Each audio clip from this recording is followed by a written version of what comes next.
Olá, estamos de regresso para mais um programa Em Busca da Verdade. É um prazer estar de novo consigo, aí desse lado, e juntos podermos abrir a Bíblia, a Palavra de Deus. É nela que aqui neste programa nós buscamos inspiração e é ela o alvo da nossa pesquisa. Por isso, muito obrigado por mais uma vez estar connosco. Hoje temos um tema que eu considero muito, não apenas um tema lindo de se estudar na Bíblia, mas também um tema talvez um pouco até mais prático do que aqueles que temos visto nestas últimas semanas ou programas, e por isso acredito que vai ser uma bênção estarmos juntos.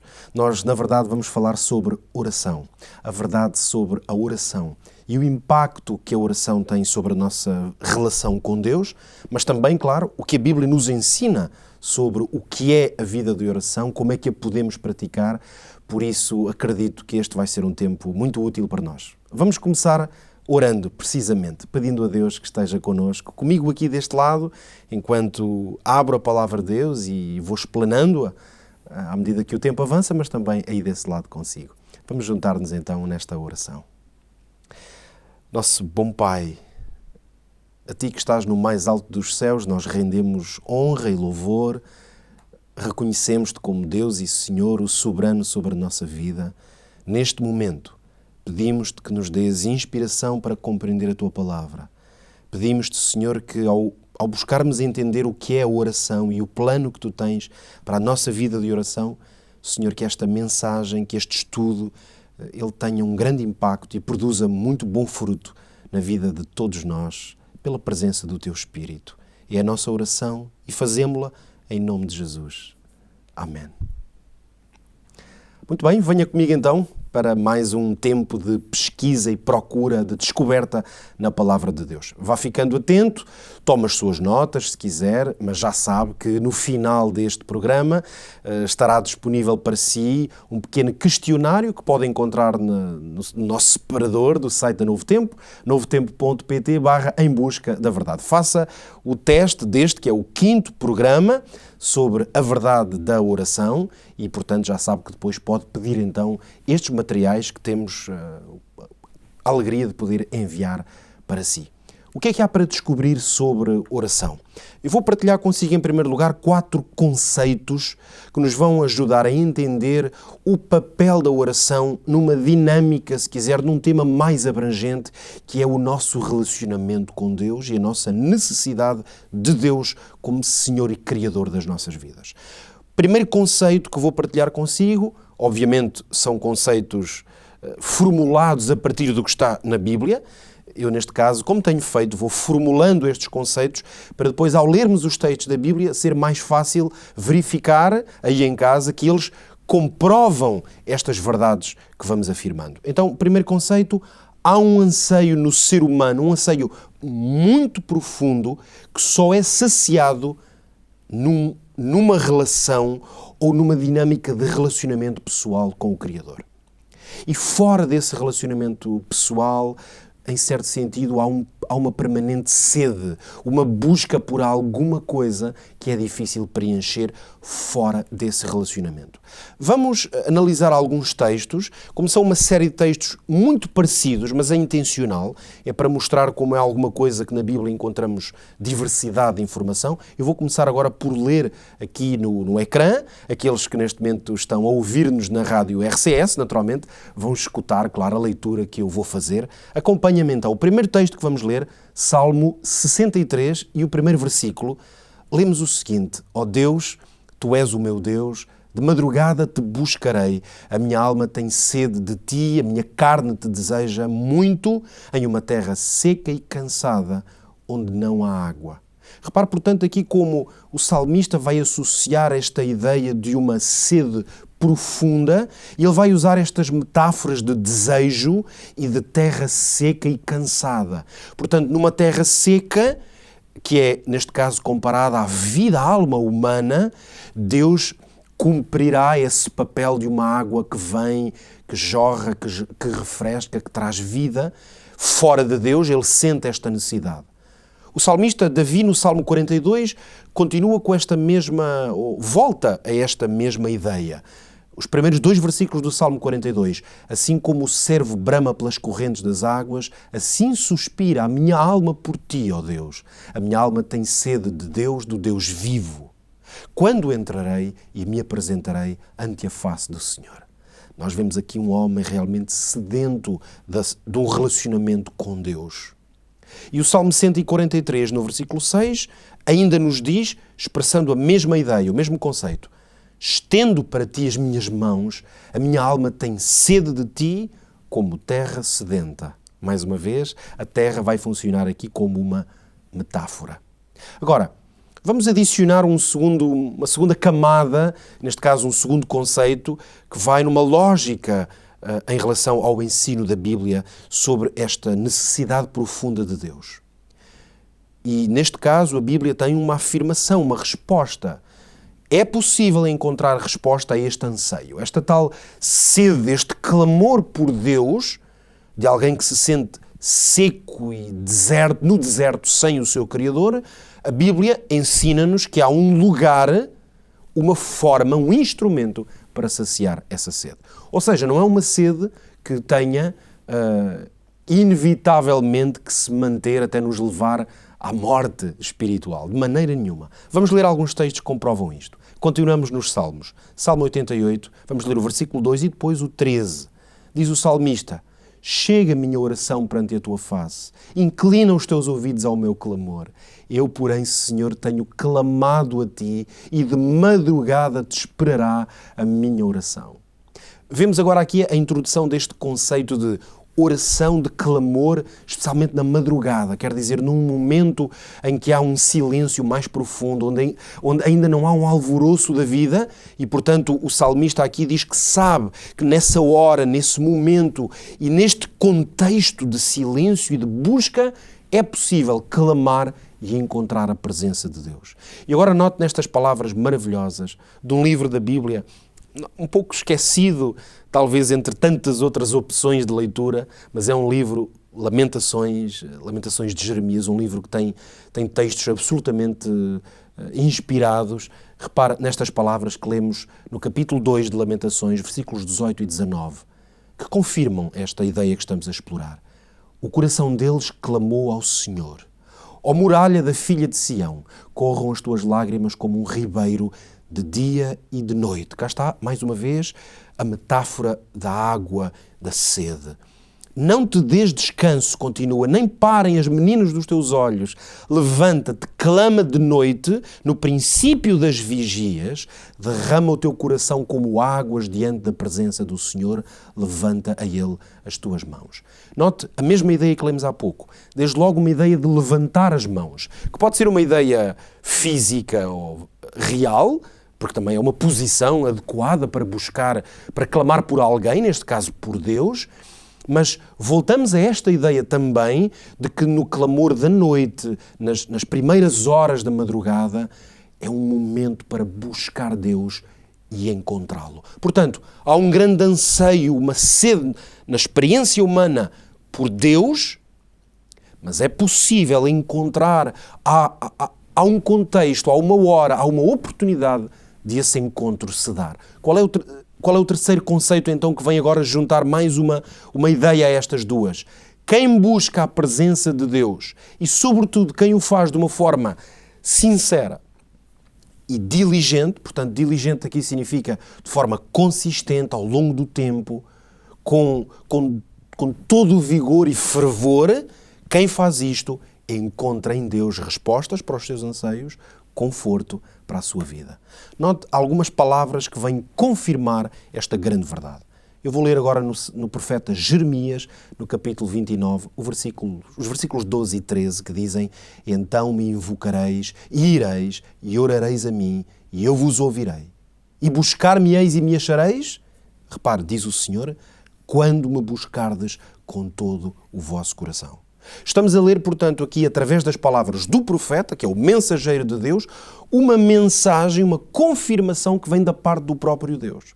O que quer dizer que quando nós lemos estas palavras, como povo, como filhos de Deus, encontramos uma confirmação de que se buscarmos a Deus de todo o coração, é possível achá-lo.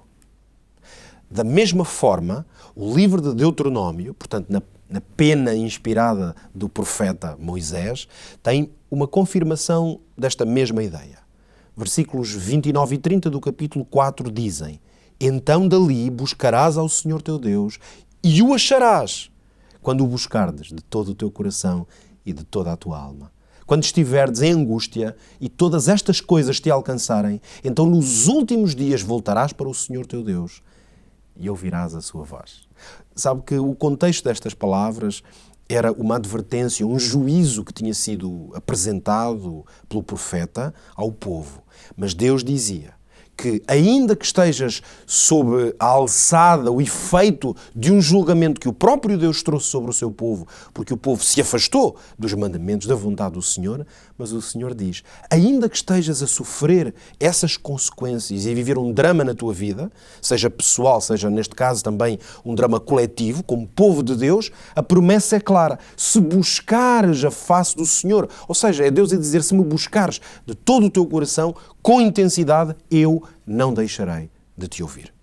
Portanto, chegamos agora, vamos dizer, a um último conceito nesta linha de reflexão, que podemos afirmá-lo agora com muita segurança, que a oração é o meio mais poderoso que nós temos disponível para um relacionamento pessoal com Deus. Note, portanto, que o que a Bíblia nos ensina é que nós podemos ter um relacionamento de intimidade com Deus. Quer dizer que a cada um de nós cabe um esforço diligente, pessoal, íntimo, de manter viva a chama desse relacionamento. É verdade que Deus está longe, é verdade que há muitas coisas que nos separam de Deus, e nós vamos ter a oportunidade, com certeza, aqui no nosso programa, de estudar a origem desse fosso que existe entre nós e Deus, mas a oração é um instrumento através do qual nós podemos pessoalmente, interiormente, comunicar com Deus. Vamos encontrar mais alguns versículos que confirmam isto. Vamos ler novamente nos Salmos, agora o Salmo 4 e no versículo 3, diz o salmista, sabei, pois, que o Senhor separou para si aquele que é piedoso, ou seja, aquele que está interessado em buscar Deus, e depois completa, o Senhor ouvirá quando eu clamar a Ele. O Senhor ouve. Quer dizer, quando entramos numa dinâmica de oração, estamos a comunicar com Deus e podemos saber que Ele nos ouve. E agora vamos ao Novo Testamento, porque temos estado sobretudo em versículos no Antigo Testamento, mas o apóstolo Paulo, quando ele, aliás, no capítulo 6 de Efésios, faz uma belíssima descrição, também uma metáfora da fé e da experiência do crente com a famosa armadura de Deus, em que ele vai identificar as várias peças da armadura e dar-lhes significado. No final de toda essa descrição, o apóstolo vai dizer, orando em todo o tempo, com toda a oração e súplica no Espírito e vigiando nisto com toda a perseverança e súplica por todos os santos. Veja, portanto, a ênfase que é dada nesta ideia de que nós podemos e devemos orar, suplicar, vigiar, perseverar, porque é desta forma que a oração nos permite alcançar esse fruto. Portanto, a conclusão desta primeira análise que nós fizemos, eu coloco neste momento diante de si. É uma frase que a mim me enche muito o coração e que é uma grande verdade revelada na Bíblia. Precisamos de orar porque precisamos de Deus. A nossa necessidade de oração não é uma necessidade ritual. Dito de outra maneira, não é Deus que precisa que os cristãos cumpram determinados rituais e repitam esses rituais como de uma obrigação ou de uma lei se tratasse. Os muitos textos que nós já acabámos de ler nestes minutos iniciais mostram-nos que nós precisamos de orar porque precisamos de Deus. E é na oração que nós encontramos precisamente essa oportunidade de relacionamento. Agora, gostava de o convidar a seguirmos, com base nesta premissa que já estabelecemos, à procura de uma grande verdade e seguindo o modelo que basicamente temos estado a seguir neste programa, nesta série, nesta primeira série do programa Em Busca da Verdade, nós vamos olhar para Jesus. Jesus deve servir-nos como referência. A sua vida como crente em Deus, especialmente o seu relacionamento com Deus, são o perfeito exemplo para nós. Por isso, vamos olhar para o exemplo supremo de Jesus no que diz respeito à vida de oração. E vamos fazê-lo de duas maneiras. Vamos primeiro abordar a prática da oração de Jesus.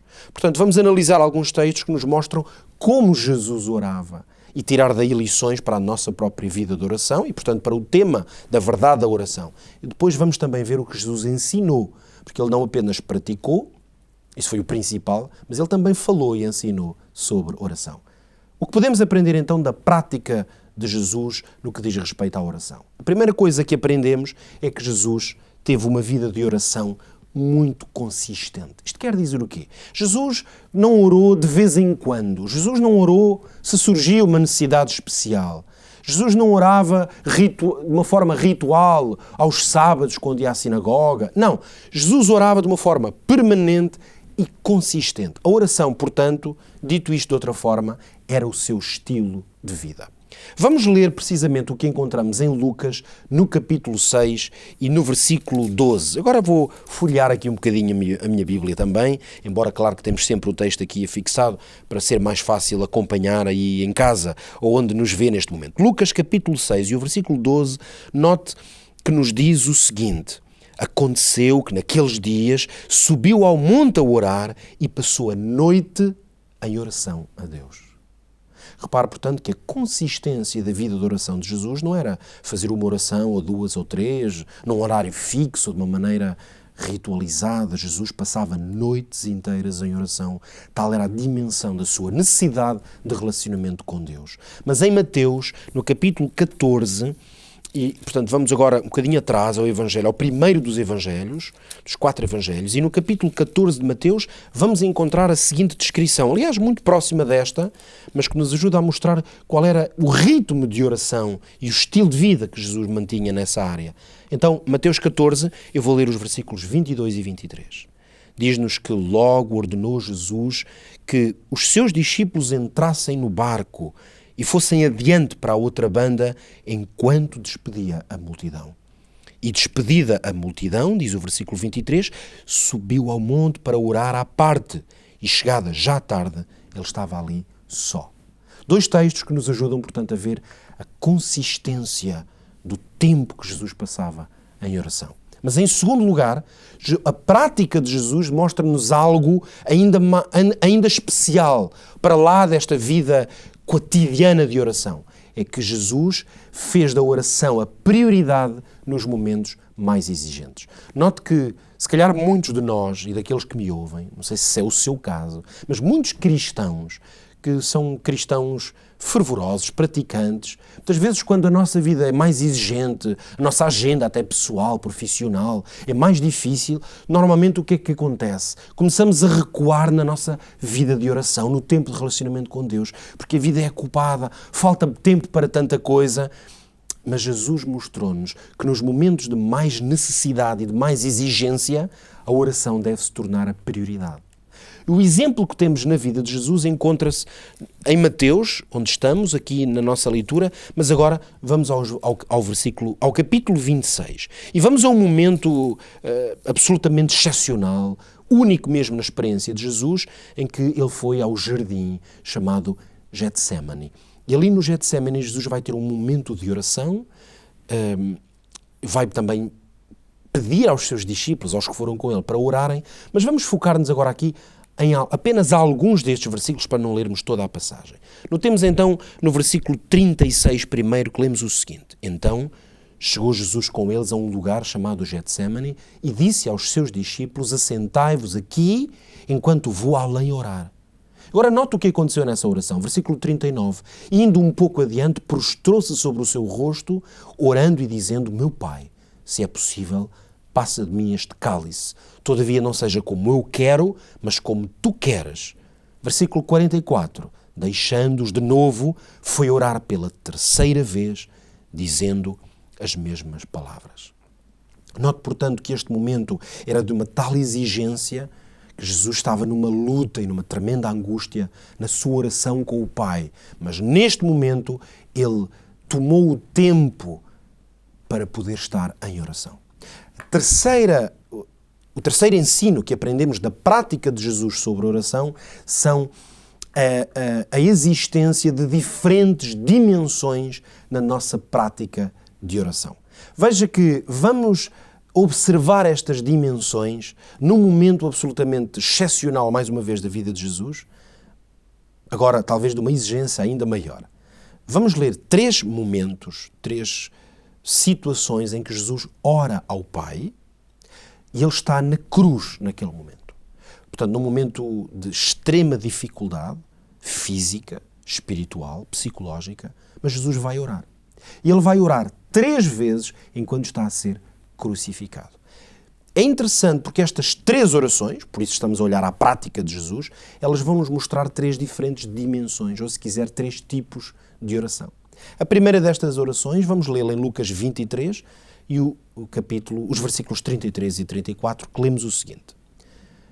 Quando chegaram ao lugar chamado a Caveira, ali o crucificaram e aos malfeitores, um à direita e outro à esquerda. E dizia Jesus, Pai, perdoa-lhes, porque não sabem o que fazem. Que oração! Jesus busca Deus, o Pai, em oração, mas busca-o fazendo o quê? Orando a favor dos outros. A primeira oração que Jesus vai fazer na cruz é uma oração que podemos designá-la como intercessão. Ou seja, uma oração que se coloca em ponte. Jesus coloca-se como ponte entre os seus carrascos e o Pai dizendo perdoa-lhes porque não sabem o que fazem. Ele dá-nos, portanto, aqui um exemplo em termos de prática de orarmos de forma intercessória. Quer dizer, colocarmos-nos ao serviço dos outros orando por eles. Porque estão doentes, ou porque estão abatidos, ou porque têm uma decisão para tomar, ou porque estão num momento difícil. Nós intercedemos pedindo a Deus que honre, que abençoe, que cuide, que perdoe.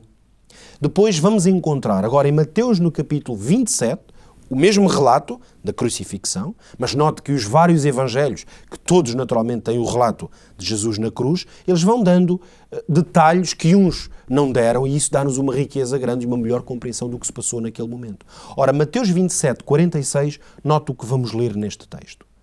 Diz que perto da hora 9, exclamou Jesus em alta voz, dizendo Eli, Eli, lema sabachthani, que quer dizer, ou isto é, Deus meu, porque me desamparaste. Uma frase de Jesus que pode causar, obviamente, alguma admiração, mas que precisamos de entendê-la bem no seu contexto e como podemos interpretá-la. Por um lado, há uma evidência de que Jesus estava aqui a citar um salmo que já com uma natureza profética apontava para o tremendo sacrifício e a experiência da cruz e do sacrifício e da morte de Jesus no Salmo 22. Jesus estava a citar esse texto, mas óbvio que ele não escolheu ao calhas essa citação, ou por um acaso esta citação, implica que Jesus estava a passar por uma experiência absolutamente única. E esta experiência era a sentir a sua enorme dependência do Pai e como, ao sentir a morte a aproximar-se e os pecados que ele sentia espiritualmente sobre si, Jesus sente essa separação do Pai. Não é que ele estivesse, ele pessoalmente, pelos seus atos ou pelas suas escolhas, separado de Deus, mas ele sente o peso da separação. Na verdade, esta é uma oração de dependência. Jesus exclama a sua total dependência do Pai e sente-se na aflição de perder essa dependência. Portanto, nós encontramos aqui uma oração de confissão.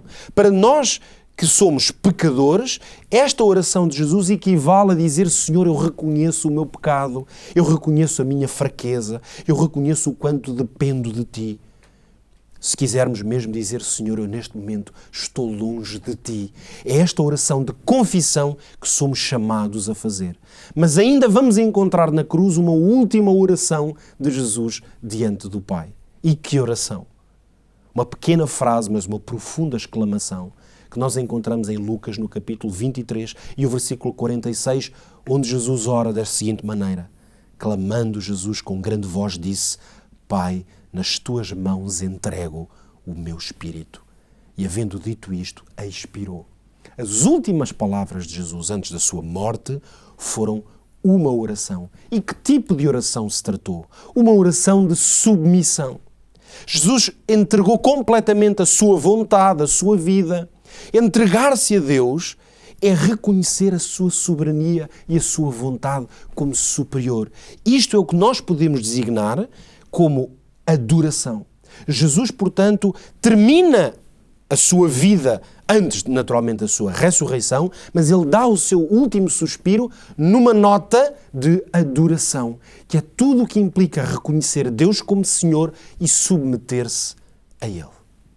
Veja então estes magníficos ensinos que nós obtivemos através da prática de Jesus. Mas agora vamos olhar para o ensino, porque Jesus não apenas orou e praticou, Jesus também ensinou muito sobre oração. E nós vamos olhar para esse ensino. Vamos ver 4 ensinos principais que encontramos nas palavras de Jesus. Primeiro deles, a oração é o reconhecimento de 2 coisas que se completam e a vida e a experiência de oração serve para fazer a junção, se quiser, destas 2 verdades. A fragilidade do homem e a autoridade de Deus. O Senhor Jesus ensinou claramente isto. Ou seja, quais são as implicações desta frase? É que reconhecer a fragilidade do homem que ora e reconhecer a autoridade do Deus a quem oramos significa que nós não podemos orar com jactância, com soberba, como se pudéssemos exigir, seja o que for de Deus. Porque a oração não é uma exigência que fazemos a Deus. A oração é antes uma súplica humilde diante do Deus que pode todas as coisas. Note o que Jesus ensinou a este respeito em João, no capítulo 15, versículos 4 e 5. Estai em mim e eu em vós, como a vara de si mesma não pode dar fruto se não estiver na videira. Assim também vós, se não estiverdes em mim. Eu sou a videira, vós as varas. Quem está em mim e eu nele, este dá muito fruto, porque sem mim nada podeis fazer. Esta última expressão é fortíssima e ela encerra totalmente esta primeira lição sobre oração. Sem mim nada podeis fazer. E Jesus, ao ensinar que sem Deus, neste caso Ele, o Deus, Verbo, Palavra, o Deus Jesus Cristo, Ele ensina-nos que não podemos nada sem Ele. E é por isso que a oração é a resposta para essa grande necessidade. Note, portanto, que em Mateus, no capítulo 6, no versículo 8, nós temos o registro de que Jesus disse: porque o vosso Pai sabe o que vos é necessário antes de vós lhe pedirdes. Ou seja, a autoridade, a omnipotência de Deus, o Deus que sabe tudo e que pode tudo, omnisciente, omnipotente. Quando nós oramos, vamos em busca deste Deus. E, portanto, reconhecemos o quão frágeis somos. Em certo sentido, ou numa outra formulação, podíamos dizer que o poder da oração não está em quem ora.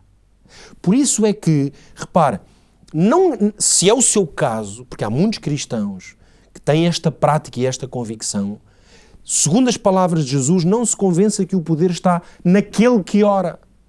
Logo, não pense que há uma pessoa, um líder espiritual, um pastor, um sacerdote, um apóstolo, seja qual for a designação de uma pessoa, não pense que essa pessoa tem um poder sobrenatural ou especial em relação ao que a sua oração tem.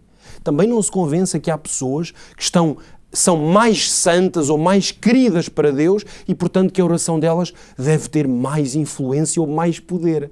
Porque a oração e o poder da oração não está em quem ora, mas a quem se ora. Por isso Jesus disse: em mim nada podeis fazer. Não é em vós que está o poder, é em mim. E por isso Jesus dizia que Deus sabe tudo. Ele conhece até o que vamos pedir, mas pedimos porque reconhecemos a sua soberania.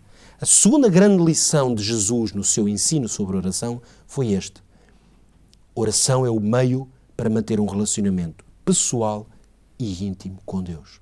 Note, porque é que isto é muito importante? Porque muitos cristãos foram ensinados, e foram ensinados durante séculos e séculos, a que a oração é, na verdade, uma vida de rezas.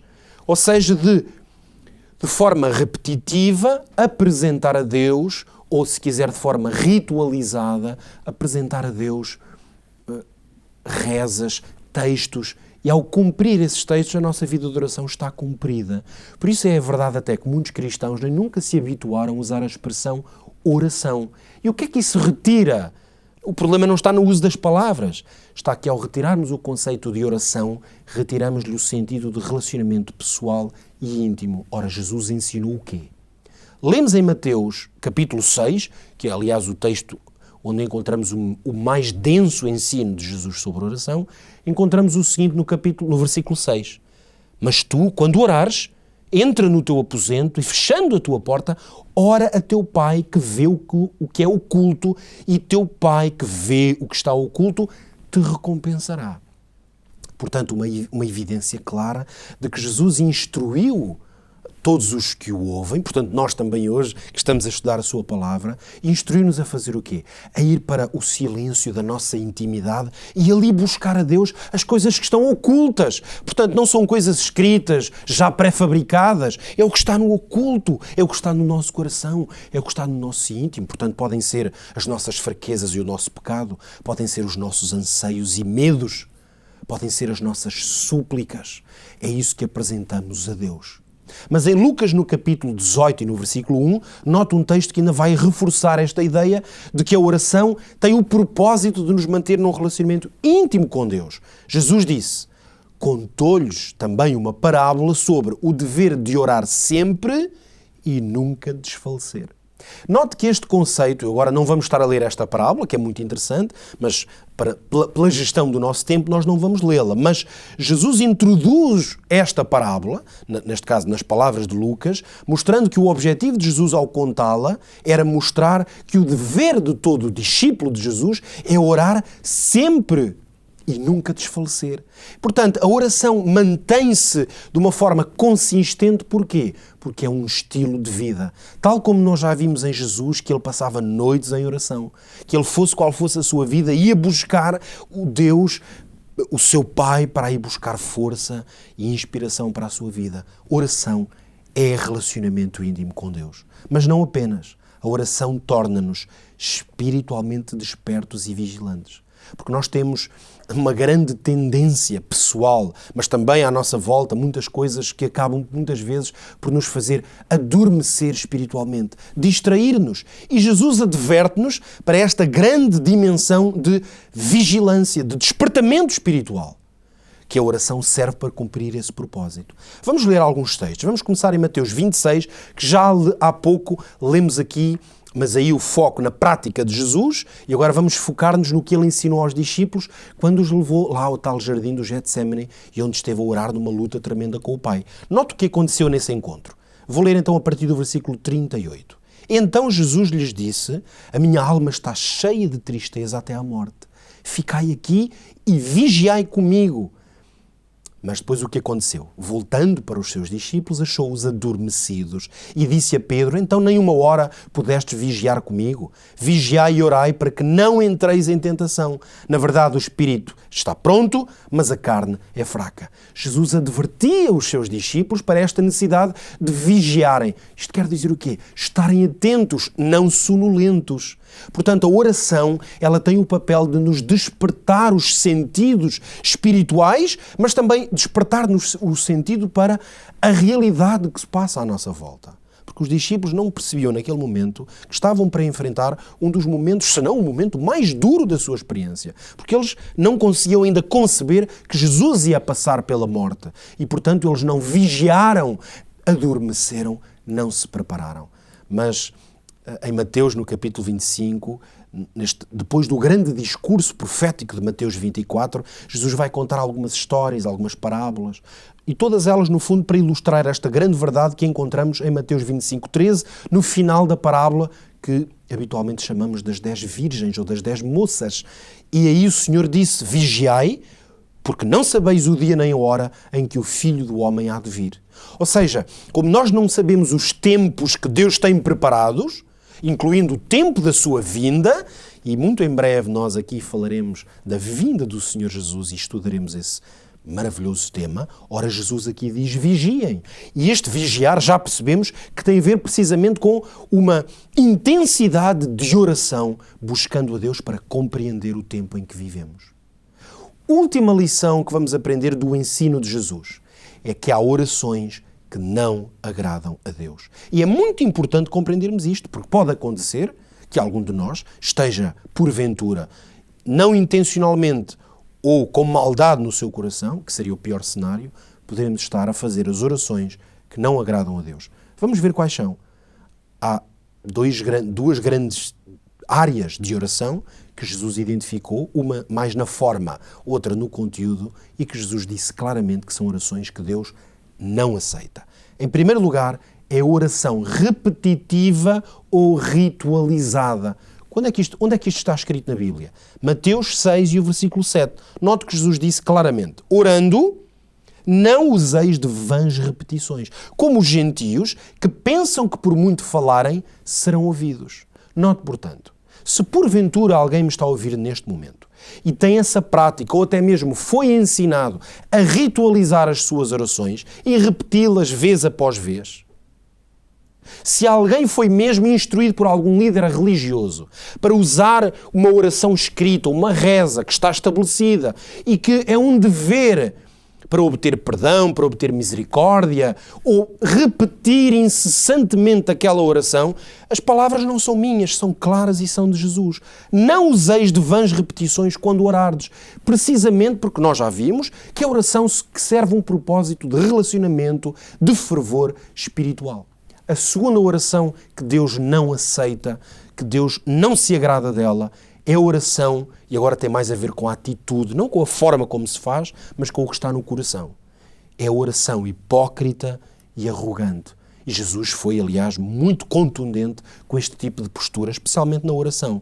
Lemos, por exemplo, em Mateus, ainda no capítulo 6, mas o versículo 5, que Jesus disse, quando orares, não sejas como os hipócritas, porque o que é que fazem estes hipócritas? Comprazem-se em orar em pé nas sinagogas e às esquinas das ruas, para serem vistos pelos homens. A oração hipócrita, a oração que não tem o intuito de ter relacionamento com Deus, lembra-se do que falámos no princípio. Esta oração não tem como intuito alimentar a nossa sede por Deus. Esta oração, que Jesus aqui assinala, tem como objetivo que os outros olhem e digam, uau, que pessoa espiritual, que tem um bom relacionamento com Deus. Esta é a oração hipócrita. Mas em Lucas 18, Jesus contou uma parábola. Vamos ler toda esta parábola, porque eu creio que vai ser muito importante.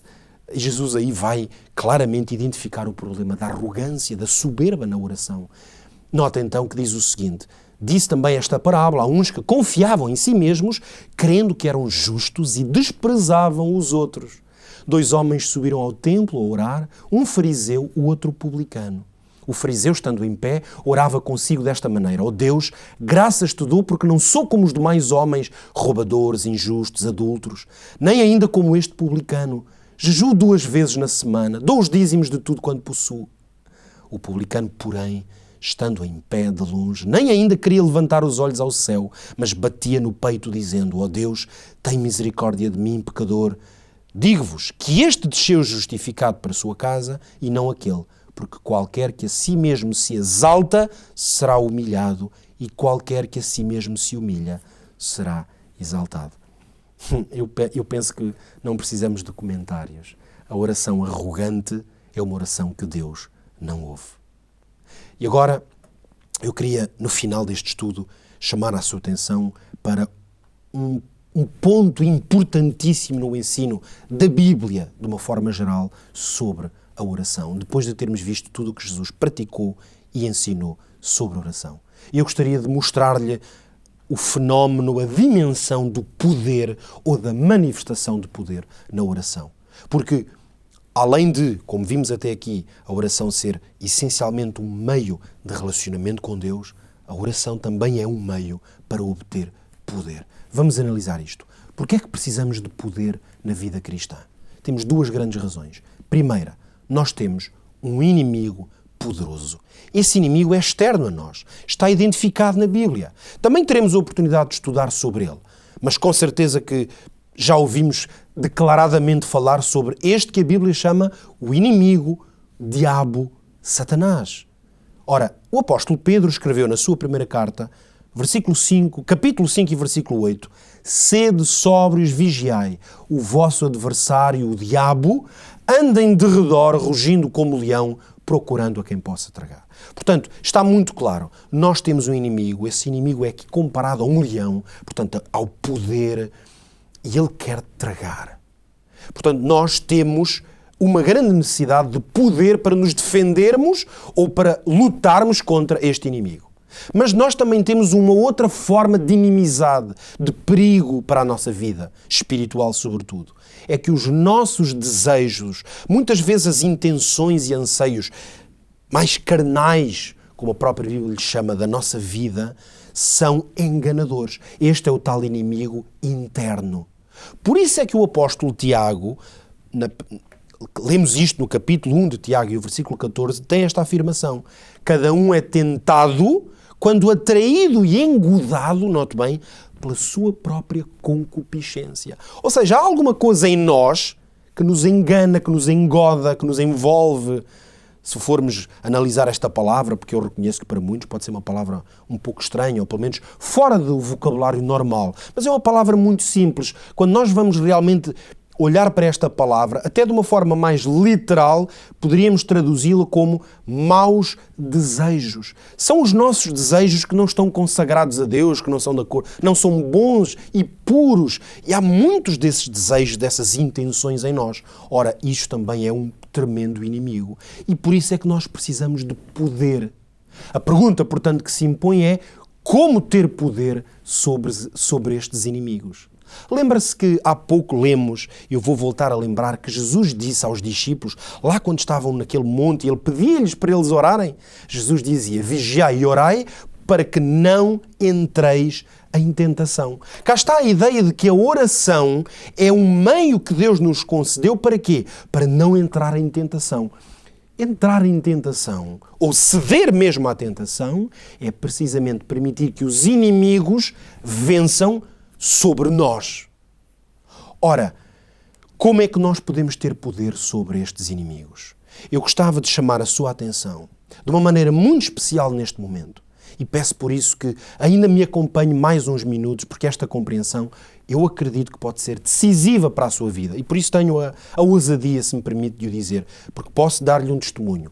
Esta compreensão na minha vida tem sido decisiva. Eu vou lembrar-lhe uma história que se passou na vida de Jesus. Não vamos ler aqui este relato todo, mas tratou-se de um homem que um dia veio a Jesus com o seu filho que estava possuído por um demónio. A Bíblia conta precisamente muitos relatos em que esse tal inimigo, que já falámos, o diabo, se manifestava na vida das pessoas de uma forma concreta. Vejamos algumas partes desta história. Este homem veio e disse, mestre, portanto falou com Jesus, trouxe-te o meu filho que tem um espírito e eu disse aos teus discípulos que o expulsassem e não puderam.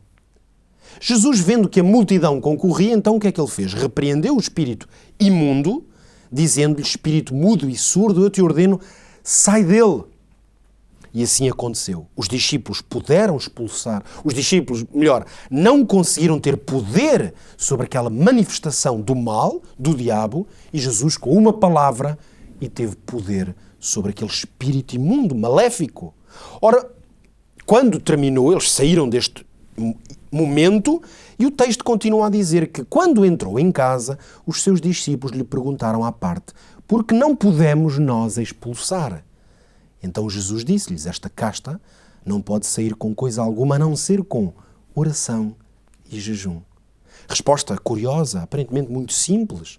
Esta história impõe algumas perguntas. Por que é que os discípulos não tiveram poder para fazer aquele milagre, exercer esse grande poder sobre o mal? O que é que distinguia então Jesus e o poder que ele tinha? Que uma simples palavra foi suficiente para aquele espírito demoníaco ser vencido. Que lugar teve a oração e o jejum neste milagre? Porque Jesus disse é preciso orar e jejuar. E a gente olha para a história e poderíamos perguntar, mas será que Jesus orou e jejuou por aquele caso ou por aquele jovem? Na verdade, a explicação está na vida, no estilo de vida, mas também nas palavras de Jesus. Porque um dia, e agora a explicação vai ficar mais clara, um dia Jesus disse o seguinte, encontramos este registro em Mateus 12, 24 a 28.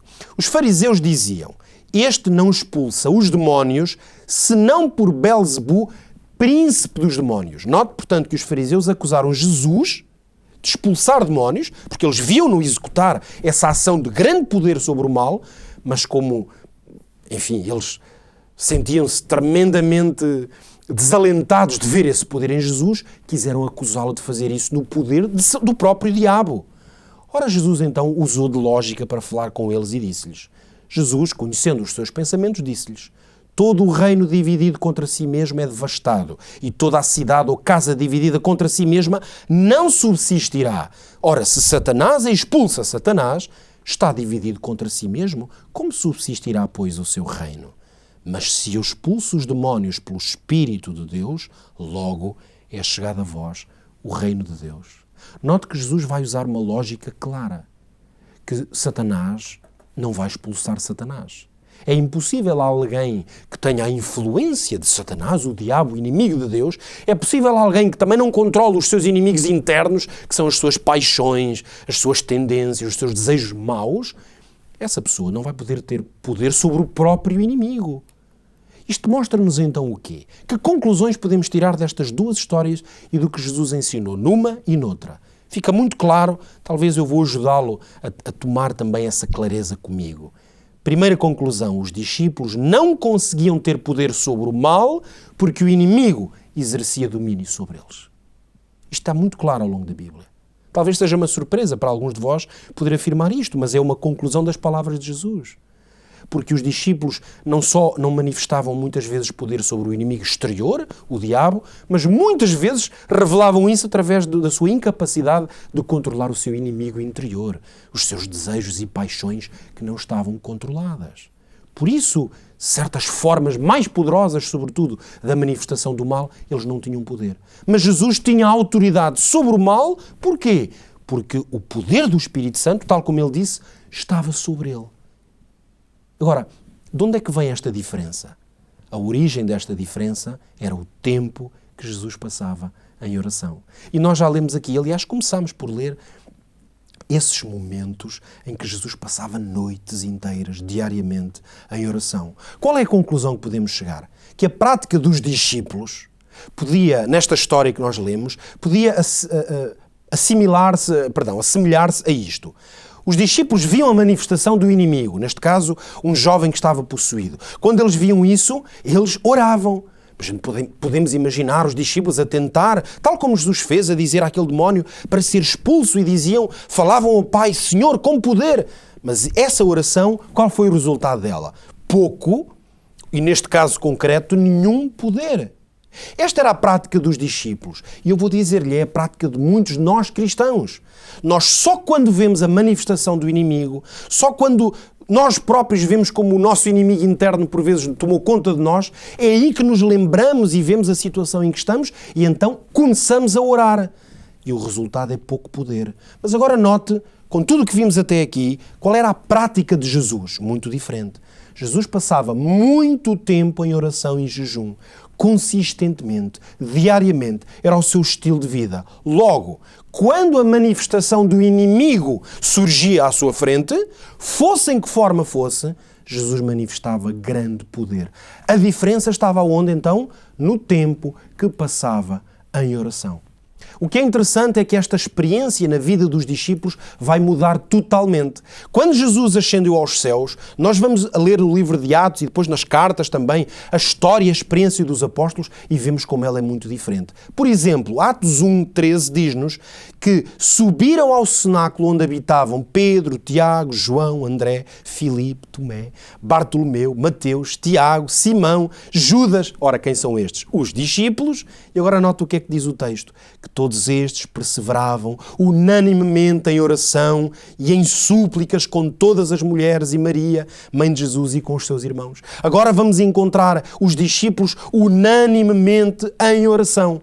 Qual vai ser o resultado desta mudança de abordagem, de agora estar em tempo de qualidade, unânimes na oração? Nós vamos ver, por exemplo, eu trouxe-lhe apenas um exemplo, Atos no capítulo 5, em que nós vamos encontrar o quê? Que o apóstolo Pedro um daqueles que antes também não conseguiu expulsar aquele demónio, agora nota o que aconteceu. A multidão dos que criam no Senhor crescia cada vez mais. Transportavam os enfermos para as ruas, punham-nos em leitos para que ao menos a sombra de Pedro, quando este passasse, cobrisse alguns deles. Até das cidades circunvizinhas concorria muita gente a Jerusalém. E o resultado qual era? Atormentados, enfermos e atormentados de espíritos imundos, os quais todos eram curados. Este era o resultado. Porque agora esta diferença? Porque os discípulos agora estavam numa tremenda dinâmica de oração.